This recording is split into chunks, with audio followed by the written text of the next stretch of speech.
memantaskan dirinya agar nanti dia bisa bertemu dengan laki-laki yang menjadi pendampingnya. Jangan sibuk mencari yang terbaik, tapi sibuklah menjadi yang terbaik. Karena saat engkau menjadi yang terbaik, maka engkau akan dipertemukan dengan dia juga yang berusaha menjadi baik. Mungkin teman-teman pernah dengar ada kalimat begini di Al-Quran ya. Seseorang yang baik akan bertemu dengan seseorang yang baik. Dan seseorang yang buruk akan bertemu dengan seseorang yang buruk.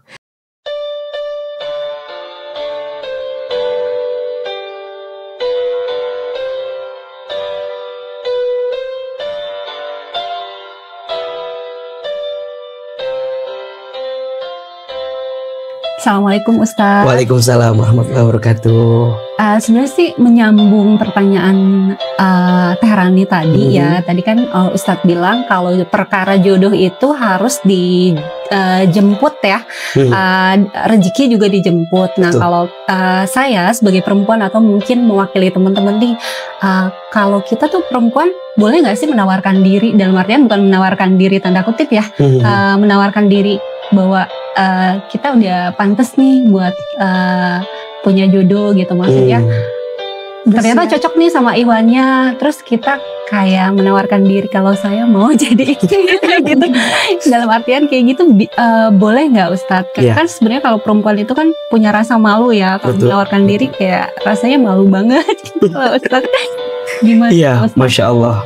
Jadi dalam proses menemukan jodoh itu, Al-Quran mengajarkan kepada kita untuk lita'arofu, saling mengenal. Karena kalimatnya saling berarti laki-laki dan perempuan harus menghadirkan usaha, ikhtiar untuk bisa mendapatkan jodoh tersebut. Hanya mungkin dalam meletakkan ikhtiar atau usahanya ya tentu berbeda. Tentu berbeda. Yang ikhwan ya sebagai calon pemimpin kan, ar-rijalu qawwamuna 'alan nisa, maka dia harus lebih punya keberanian dibanding seorang akhwat, begitu. Tetapi dalam sisi lain, seorang akhwat juga apakah boleh? Ya sah-sah saja, tetapi dengan norma-norma kepantasan gitu. Tetap sisi malunya seorang perempuan harus dijaga gitu kan. Sisi bagaimana perempuan menjaga muruahnya dengan kehormatan, kesucian yang dia miliki, untuk tidak kemudian ya mungkin tidak lebih berani dibanding si laki-laki itu. Nah, maka kalau Ahilman sering menyebutnya begini, ada mengusahakan, ada memantaskan. Laki-laki harus mengusahakan, dia mengejar istilahnya. Tapi kalau perempuan, mungkin kalimat yang pas adalah memantaskan. Memantaskan dirinya agar nanti dia bisa bertemu dengan laki-laki yang menjadi pendampingnya. Jangan sibuk mencari yang terbaik, tapi sibuklah menjadi yang terbaik. Karena saat engkau menjadi yang terbaik, maka engkau akan dipertemukan dengan dia juga yang berusaha menjadi baik. Mungkin teman-teman pernah dengar ada kalimat begini di Al-Quran ya. Seseorang yang baik akan bertemu dengan seseorang yang baik. Dan seseorang yang buruk akan bertemu dengan seseorang yang buruk. Itu ada dua makna. Makna yang pertama, memang kebaikan yang langsung zohir gitu ya, bahwa dia baik. Tapi penjelasan yang lain, makna orang baik itu adalah orang yang berusaha ingin menjadi baik, maka akan bertemu dengan orang yang berusaha menjadi baik. Nah, maka nanti seorang perempuan, apa tugas pertamanya? Pantaskan diri kita. Belajar menjadi seorang perempuan yang layak dipilih, yang layak dipinang, yang layak kemudian dicintai oleh seorang laki-laki. Salah satunya mungkin belajarlah dari Bunda Siti Khadijah radhiyallahu anha, bagaimana menjadi seorang perempuan. Jadi Bunda Khadijah itu adalah seorang perempuan yang bisa menenangkan hati suaminya. Satu kali dikisahkan, baginda Rasul itu sedang bertahanus di Gua Hira, sedang berdiam diri di Gua Hira. Tiba-tiba muncul suara ikro, ikro, ikro.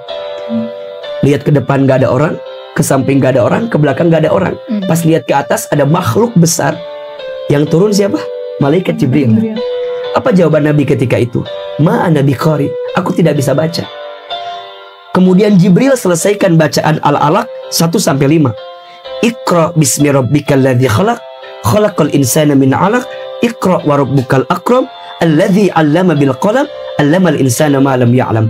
Beres 5 ayat, apa yang terjadi? Nabi kan ketakutan. Ya di gua lagi sendirian, tiba-tiba ada suara, takut kan? Masya Allah.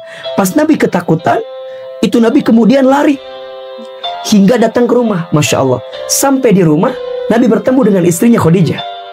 Ketika menatap wajah Khadijah, ketakutan Nabi itu langsung hilang karena menatap wajahnya Khadijah. Ini mencerminkan bagaimana Khadijah sosok perempuan yang bisa memberikan ketenangan bagi hati suaminya. Kan ada bahasa gini ya, kalau ada seorang suami yang di luar rumah ada masalah, kemudian datang ke rumah, lihat istrinya, hilang masalah atau tambah masalah? Kalau pas datang ke rumah jadi tambah masalah, ya berarti masih jauh dari sifat untuk bisa menenangkan. Nah, seorang perempuan belajarlah memantaskan diri untuk bisa menjadi sumber ketenangan bagi seorang suaminya. Karena di antara poin yang harus perempuan tahu dari hati seorang laki-laki adalah hati laki-laki itu butuh ketenangan. Jadi kalau dia punya masalah, kalau kita tanya, kadang dia nggak mau jawab, ya nggak sih? Kamu kenapa sih? Kadang nggak mau jawab kan? Kenapa coba? Bukan dia nggak mau jawab, karena dia hanya butuh waktu sejenak untuk menenangkan dirinya. Nah, kalau si perempuan paham bahwa laki-laki butuh ketenangan, maka dia akan menghadirkan waktu terbaik kapan bertanya kepada suaminya itu. Nah, itu harus dipelajari oleh seorang perempuan. Mudah-mudahan ya, Teh Elwi, ya bolehkah kita mengungkapkan perasaan? Ya boleh-boleh saja. Karena kalau kita bicara tentang Bunda Khadijah juga, ketika beliau mencintai baginda Nabi, kan beliau yang mengungkapkan perasaan cintanya melalui wasilah pamannya Abu Thalib gitu. Jadi kalau sekarang Teh Elwi, Teh Rani, Teh Fani senang sama seseorang laki-laki, boleh, tapi jangan frontal banget. Betul. I love you, jangan banget dong. Ya, ada guru ya lewat wasilah murabi. Boleh nggak sampaikan ke laki-laki itu kalau aku punya rasa, punya perasaan, boleh. Itu yang Ahilman tadi sebutkan.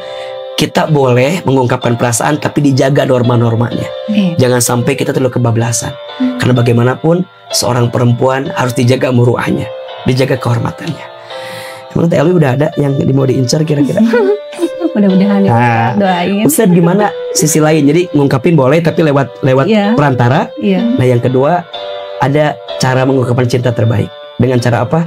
Cinta dalam diam, rindu dalam taat. Wow, Masya Allah, dalam.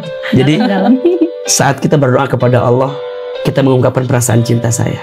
Ya Allah, aku tuh punya rasa kepada laki-laki ini.